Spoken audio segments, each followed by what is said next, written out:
Tudo bem? Muito boa tarde a você de Manaus, a você do interior. Um grande abraço e muito obrigado mesmo pela sua audiência, pela sua companhia nesta primeira edição do Programação na TV, com você e por você. Bom, a Copa acabou.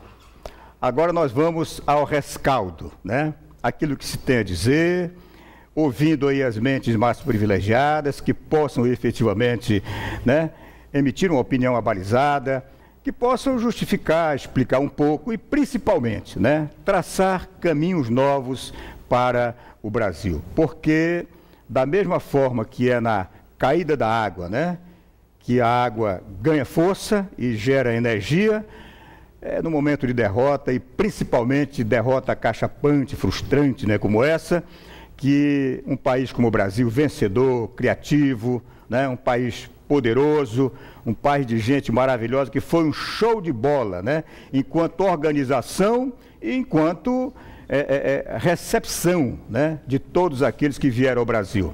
Se o Brasil foi uma frustração a nível de desempenho da seleção brasileira em campo, por outro lado, a nível de competência para organizar um mega evento como a Copa do Mundo e de receber os que nos visitaram, deixando até de lado uma coisa que era previsto e que poderia acontecer em uma situação mais, né, mais agravante, a questão dos protestos, né, e todo mundo evidentemente mergulhou no apoio à Copa do Mundo, que foi considerado por todos uma grande Copa bem organizada. Tá muito bem? Olha, hoje eu vou receber com muito prazer, né, dois ícones, né? Um do esporte jogado, que foi jogador, campeoníssimo pelo FAST, Rio Negro Nacional, jogou em times fora de Manaus, seleção amazonense. Eu falo de Antônio Piola, né? Esse craque dos craques. E um ícone da crônica esportiva, uma palavra balizadíssima, né? Narrador, não só o narrador mais antigo em ação, né, no rádio esportivo amazonense, mas uma palavra respeitabilíssima, né? E também um homem que tem muito referencial como dirigente. Afinal de contas, ele simplesmente, dentre tantas coisas que já dirigiu e com muito acerto e de forma vitoriosa, ele de uns anos para cá, né, é o homem que coordena o maior campeonato de peladas do mundo, que é o Peladão de Acrítica. Eu me refiro à figura de Arnaldo Santos. Os dois vão estar comigo daqui a pouquinho e nós três vamos bater um papinho com você, tá certo? Para ver se a gente consegue explicar alguma coisinha ou aliviar um pouquinho esse peso do coração, porque daqui para frente a gente tem que continuar caminhando, porque a vida segue, tá bem? Breve intervalo e a gente volta já. Muito bem, amigos, recebendo essas figuras maravilhosas, né, pelas quais a gente tem um respeito muito grande, tá muito bem? Eu quero inicialmente pedir o boa tarde e agradecer, né, por ter acolhido ao nosso convite, meu querido e consagradíssimo Arnaldo Santos. Boa tarde. Bendito você, torcedor que faz da bola parceiro e cúmplice do seu próprio destino. Começando assim, eu quero dizer que o destino me trouxe outra vez a essa casa, onde por 12 anos, né, falamos de futebol, principalmente de futebol, mas do esporte de uma forma geral, e não podia ser de outra maneira com um convite tão honroso como é o do Donato. Aliás, quando eu olho para o Donato e vejo ele com essa postura, eu só me recordo do Donato entrando no campo para entrevistar os jogadores e, de repente, né, não funcionar o fone, e aí ele não sabia se estava no ar ou se entrava. Enfim, são coisas do passado. Velhos tempos. Tudo, velhos tempos. E mais, né, rever o Antônio Piola, né, para falar daquilo que mais nutre o coração da gente, que é o futebol. Claro, é evidente de que hoje é um dia especial para esse velho cronista que está amparado pelo Estatuto do Idoso, né? Exatamente. Não só você, viu? Não você só também, você. Você também. Todos nós aqui. Se nós somarmos toda essa idade... Vai dar uma bela idade, vai, né? Dar uma bela idade. Então, boa tarde. Muito bem. Antônio Piola já esteve conosco em muitas oportunidades. Nessas horas, né, Antônio, a gente tem que ouvir aqueles que têm alguma coisa para dizer, né? Aqueles que podem, na verdade, porque a gente tem um respeito muito grande por você, torcedor amazonense, né? Que viveu, que vibrou, né? E que se frustrou também com essa postura da seleção brasileira. Mas nós somos brasileiros, amazonenses, né? Aguerridos, e vamos à luta, né? Antônio, prazerzão, obrigado por estar aqui com a gente. Obrigado, Nonato. Primeiramente, uma boa tarde ao seu telespectador. É um prazer renovado esse convite, já estive outras vezes aqui. E hoje, um pouquinho triste pela perda da Copa, mas alegre por estar ao lado de Arnaldo Santos e de Nonato Oliveira. Estou à disposição. Opa, que prazerzão. Arnaldo, você que é um homem que já transmitiu Copas do Mundo, né? Que já viveu tantas emoções no esporte, né? Um homem que tem um coração assim recheado, né? E uma mente, né? Recheada de tantos momentos maravilhosos, né? Momentos bons, momentos ruins e tal e tudo mais, né? O que dizer, Arnaldo? O que nós podemos ouvir do Arnaldo Santos, né? Num momento como esse, depois dos resultados dessa Copa do Mundo?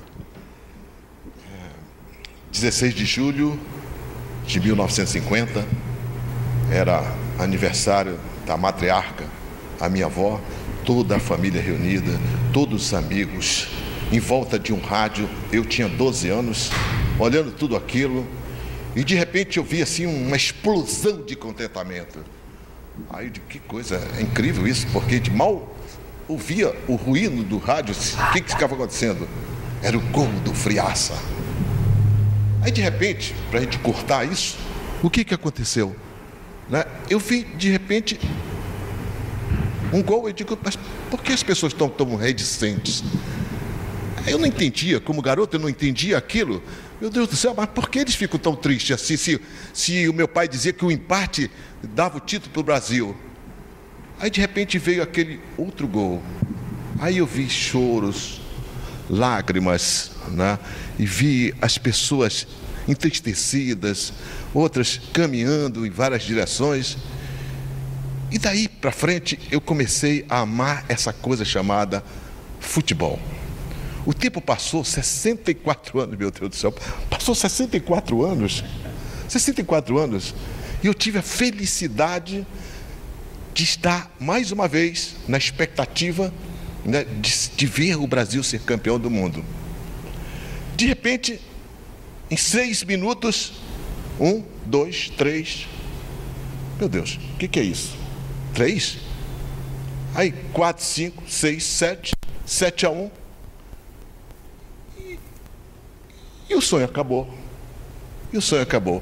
Aí eu pude pensar, puxa, mas como o meu pai, meus tios, aqueles amigos, né, que choravam tanto e que vibravam e depois começaram a chorar, né? Aí eu comecei a compreender melhor isso. O futebol é mágico, gente. É assim, quando você não espera, né, acontece. Só com uma diferença. Para esse cronista, quem tem acompanhado a sua fala durante essa Copa do Mundo que acabou no Brasil, né? Tive sempre diálogos muito acalorados e assim, quase como um opositor a algumas realidades defendidas por nós brasileiros. Por exemplo, quando o Brasil foi eleito sede da Copa do Mundo, eu saí com a irresponsabilidade para a responsabilidade. Cheguei a manifestar isso na Bienal do Livro, tive a felicidade de estar presente, inclusive com cronistas, né, do Brasil, discutindo isso, e eles dizem, eu não entendo o que você está dizendo. Eu digo, não, porque um país com tantas dificuldades, com tantas coisas para fazer, de repente assume a responsabilidade de fazer. Então chegou a hora. Já que nós fomos tão irresponsáveis, né, nós temos agora que realizar a Copa do Mundo. E daí para frente, né, não teve dúvida, regaça as mangas e vamos trabalhar, porque nós temos que ser subsede da Copa do Mundo. Parece uma contradição, mas simplesmente para fixar e dizer o que eu sempre pensei da Copa do Mundo. Por isso, eu não admitia absolutamente nenhuma contestação, fora do eixo e fora de qualquer razão, porque cada vez que nós protestarmos, nós estamos passando um atestado de analfabetismo. Aí você vai dizer, pô, você está exagerando. Não, porque às vezes as pessoas sabem ler, mas não sabem interpretar. Porque a FIFA chamou lá o nosso governo e colocou na mão, né, um pacote de informações, e lá estava escrito tudo que nós devíamos assumir e fazer. Nós lemos? Eu acho que nós lemos. Assinamos? Sim, assinamos. Pelo nosso sistema democrático, exatamente o nosso presidente assinou. Então, falou pela gente. Então assumimos a responsabilidade. Porque lá tinha a matriz da responsabilidade, gente, que envolvia o governo federal, o governo estadual, o governo municipal, que teria que fazer leis e que teria que cumprir tudo isso. Então, dito isso, é só para vocês sentirem que desde o começo eu me manifestei sempre de uma forma contraditória. Talvez aquela mania do velho, né? Sempre de não encarar, né? Sempre de se definir, mas eu me defini assim. E no momento que nós assumimos a responsabilidade de fazer a Copa do Mundo, eu posso dizer, hoje eu posso dizer, longe de que eu sou brasileiro, né? Aquele canto horroroso feito por quem não tem vivência com o estádio de futebol, porque podia pagar R$200 por um ingresso, do qual o frequentador do futebol, que usa uma linguagem própria, que encanta, que protesta, que grita, que foi o que faltou do Brasil, né? Só sabia cantar isso ou chorar. Paciência. É assim que eu vejo. É dessa maneira que eu me estabeleço, nessa oportunidade que o Donato me dá, junto com o Antônio, para falar da Copa do Mundo. Então, quando me perguntavam qual é o resultado do jogo para você, né? Aí eu me lembro do velho João Liberal. Eu devia falar, foi teu treinador? E o professor João Liberal dizia uma coisa fantástica. Meu filho, várias vezes ele disse isso, transmitindo pela Rádio Maré, você pela difusora, na Rádio Maré também. Verdade. Nós somos da velha guarda, né? E ele dizia assim, meu filho, futebol não é jogo do bicho, né? Se fosse jogo do bicho, eu ia adivinhar. Mas eu sempre dei um resultado de 5-0. Aí todo mundo dizia assim, você está louco, rapaz. Não é sempre 5-0. Eu dizia, não, é porque é tão impossível que a gente alcance isso, que eu vou lutar pelo impossível. E acabei sendo naufragado, né, pela decepção de receber 7 gols, né, e voltar para casa. Ou melhor, ficar em casa, caladinho. Mas uma coisa a gente precisa dizer. Um legado muito importante, na minha opinião, né, foi o comportamento, né, do brasileiro no momento que começou a Copa do Mundo.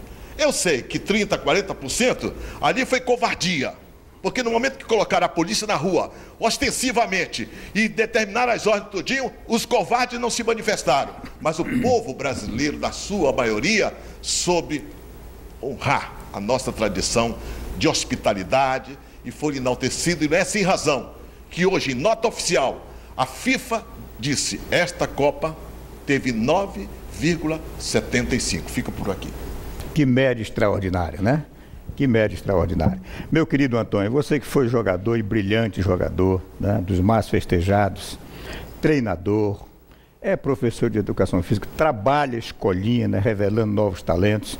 Quer dizer, você conhece o futebol a fundo, né? Técnica, taticamente, com preparação física e tal, né? Onde é que nós erramos? Nós fomos vítimas de um equívoco técnico e tático do treinador, naquele jogo só, ou já vem aí ocorrendo um erro de origem que desagou exatamente naquele jogo contra a Alemanha? Antes de responder a sua pergunta, eu concordo plenamente com o que o meu amigo Arnaldo Santos falou. Só o povo brasileiro que deu uma resposta positiva, o resto foi tudo negativo nesse país. Essa que é a realidade. Falando da sua pergunta, eu acho que nós erramos na nossa convocação, na nossa preparação de equipe de futebol, de seleção,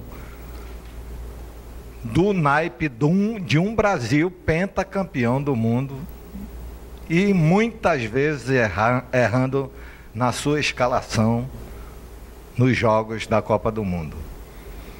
Eu digo isso porque nós não tínhamos um plano B, a gente só tinha o plano A, então era aquilo e mais nada.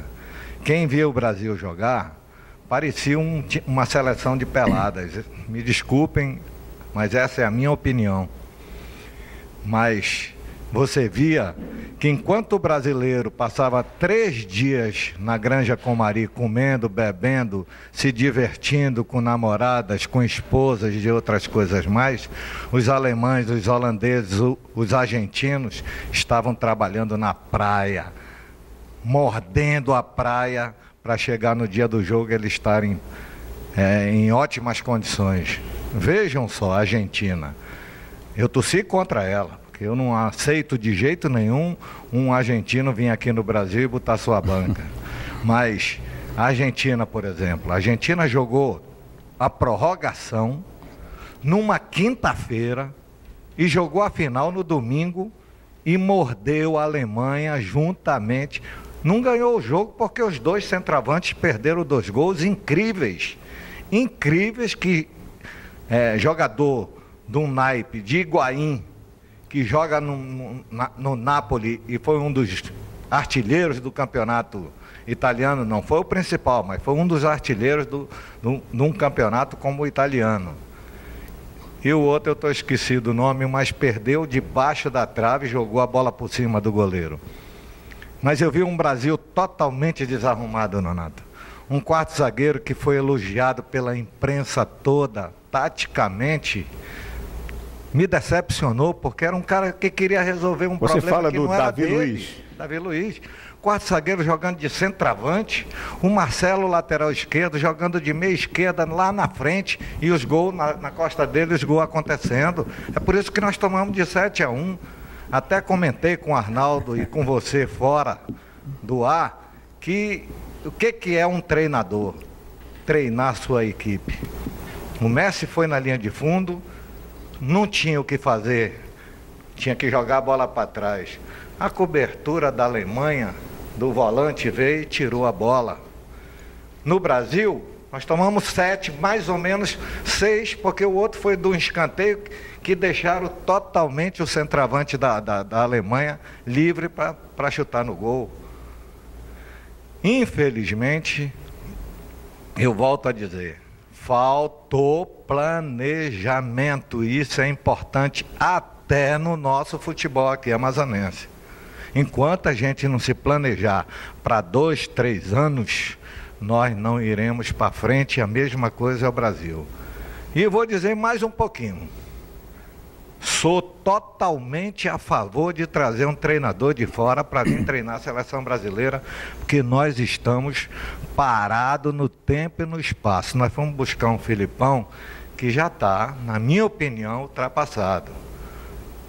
Então, volto a repetir, se nós não planejarmos as nossas equipes, o nosso futebol, de um modo geral, eu vi, por incrível que pareça, eu vi uma entrevista da presidenta, que eu acho que é a única coisa que ela falou corretamente, na minha opinião. Precisa de uma reformulação no futebol brasileiro, dos seus dirigentes na CBF, em todos os pontos, para que realmente o nosso futebol possa crescer novamente. Ainda digo mais, a Alemanha, eu já disse isso em outros programas, Nonato e Arnaldo, a Alemanha tem um projeto de 4 anos já. Não esse da Copa. Esse da Copa está em 10 anos que eles vêm fazendo isso. Mas de 4 anos, você vê o campeonato alemão, como eu assisto no sábado e no domingo, jogadores talvez iguais ou melhores do que alguns brasileiros. Por quê? Eles têm um trabalho em todos os estados da Alemanha, onde se trabalha patrocinado pelo governo, com profissionais de alta capacidade, com médicos, fisioterapeutas, nutricionistas, para fazer craques que possam vir servir a seleção no momento certo de Copa do Mundo, de amistosos e outras coisas mais. Nós estamos parados nesse tempo e nesse espaço. Ou a gente tem alguma coisa ou a gente não tem nada. 3 estádios nós temos agora, nós não tínhamos nenhum. Derrubaram o único que a gente tinha, que era a nossa história, que era o Vivaldo Lima. Hoje nós temos uma arena, temos a Colina e temos do Coroado. E antes a gente não tinha nada. Mas eu não vejo, só vejo lá 3 elefantinhos, um elefante e 2 elefantinhos, sem nenhuma estrutura, sem nada, não tem planejamento para nada, para aquilo. A imagem da nossa grande arena da Amazônia. Infelizmente, Essa é a realidade, Nonato. É isso aí. Bom, aí estão as imagens da nossa belíssima arena. Daqui a pouquinho eu tenho uma matéria com o nosso querido Neto Cavalcante, né? Que nos dá conta exatamente da situação, como poderá ficar, né? A nível de custeio, de manutenção, o campo do Coroado, aqui, o nosso estádio Carlos Amir, e o campo da Colina. A gente vai já rodar essa matéria. Mas eu queria voltar aqui ao Arnaldo. Arnaldo, ainda em cima dessa questão da forma de jogar do Brasil, né? O que você achou de errado? Onde é que aconteceu o equívoco? Você concorda com o Antônio? Realmente nós fomos vítima de uma mal preparação a partir da convocação, as escalações, a estratégia tática de jogo do Brasil?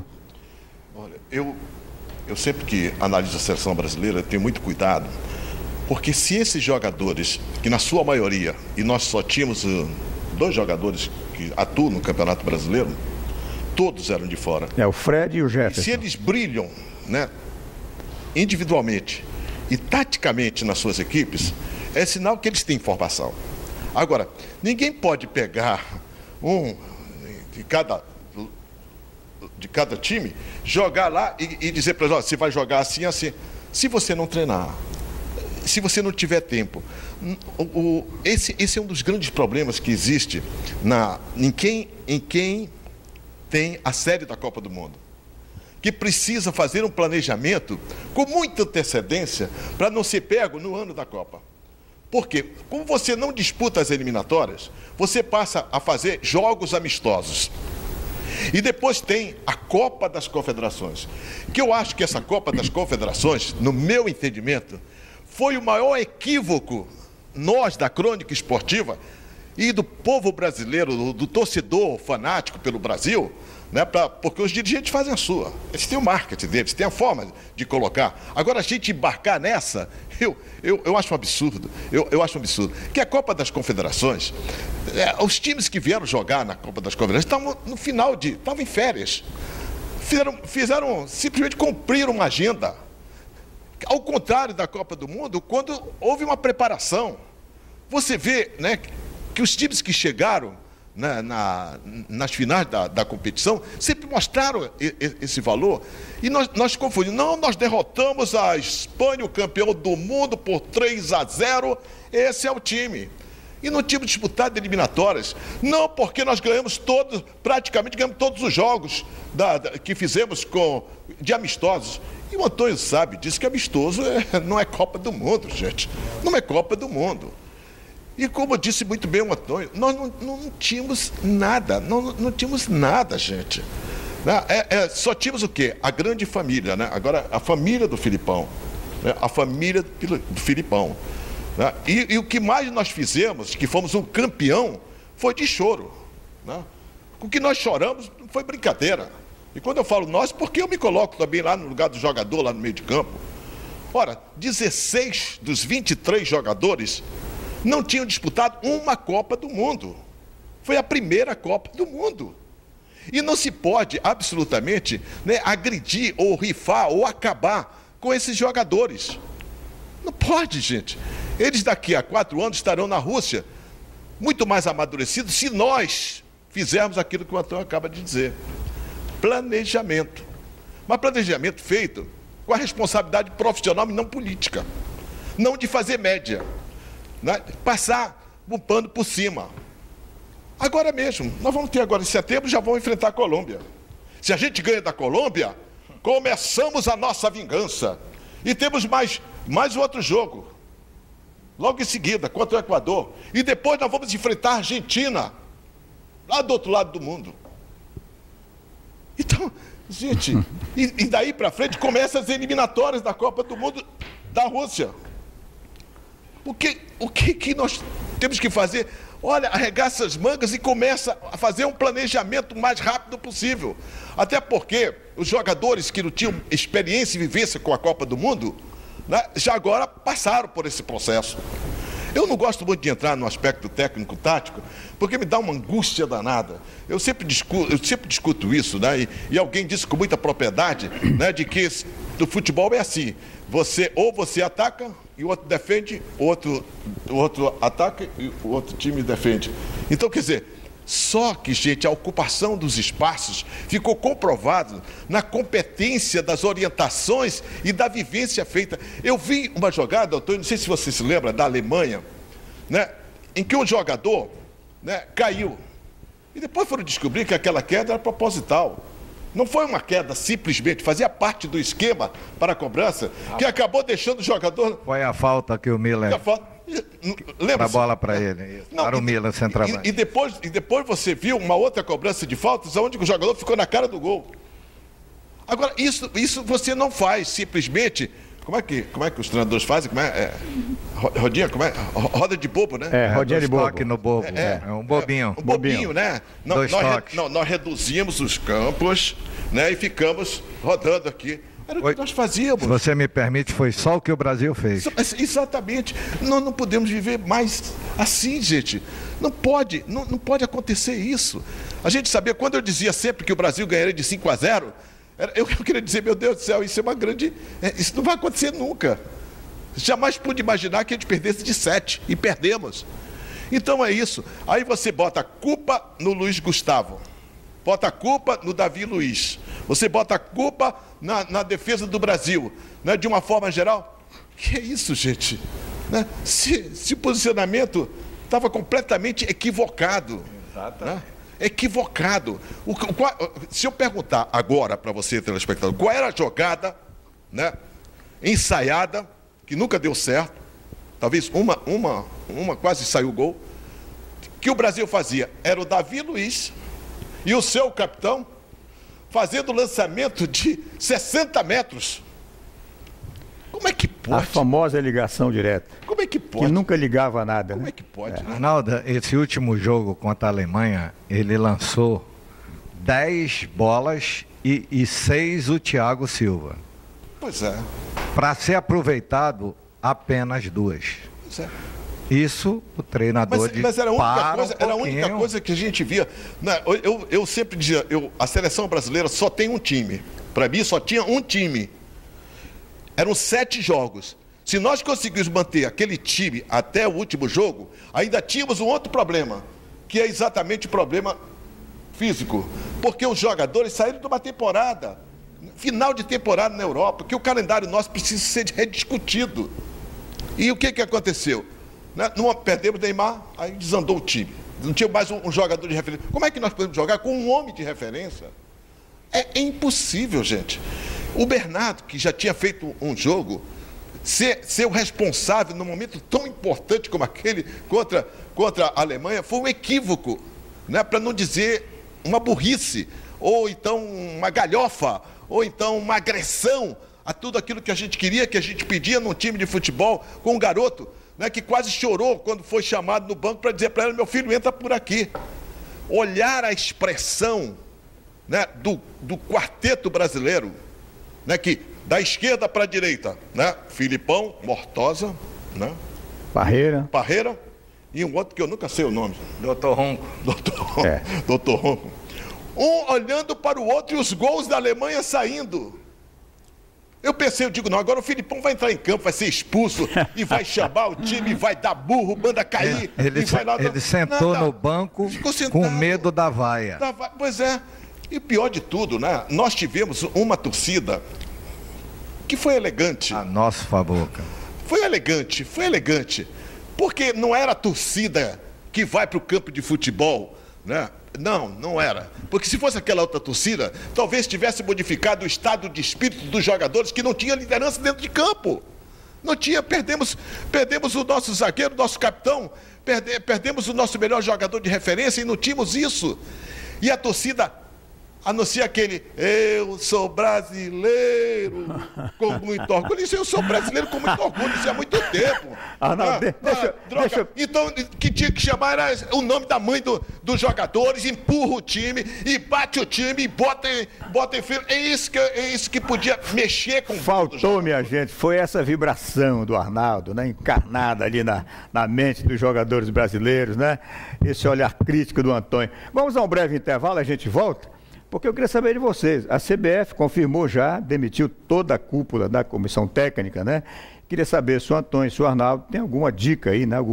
Alguma indicação, né? De qual seria. O Antônio já falou que o ideal seria que tivesse um treinador de fora, né? Queria saber o que o Arnaldo pensa sobre quem seria o provável, o melhor substituto no comando técnico da seleção, embora a gente saiba que a coisa não é só o comando da seleção, é uma questão estrutural, né? Vamos a um breve intervalo e a gente volta já. Pois é, minha gente, de volta com programação na TV. Temos aí o que, Monteiro? Uns 3 minutinhos? Hein? 3 minutinhos. Quando o papo é bom, passa rápido. Eu vou deixar a matéria da Colina e do CT Carlos Amites para amanhã, tá bom, Monteiro? Porque o papo está tão bom, só temos 3 minutinhos. E eu quero saber, começando aqui pelo Arnaldo. Arnaldo, a CBF demitiu, o que já é de se esperar, né? Filipão e companhia. E você sugere ter na mente, assim, algum treinador que poderia assumir e fazer melhor papel do que o Filipão, daqui para diante? Não, hoje, pela filosofia que eu vejo dos campeonatos brasileiros, eu estou louco para ver a próxima rodada do Campeonato Brasileiro, que começa agora, né? Porque nesses últimos anos tem sido assim, do meio para trás. Se sobrar, vai para frente. Esse é o futebol brasileiro da atualidade, né? Todo mundo se bota com isso, são todos nossos treinadores. Depois do vexame que eu vi, né, com um técnico que eu tinha uma profunda admiração, dirigindo um time num jogo internacional, e que tomou de 6, tal como 7-1 nós perdemos, eu acho que é a desmoralização total. Agora eu estou louco para ver como é que o futebol brasileiro vai se portar daqui para frente.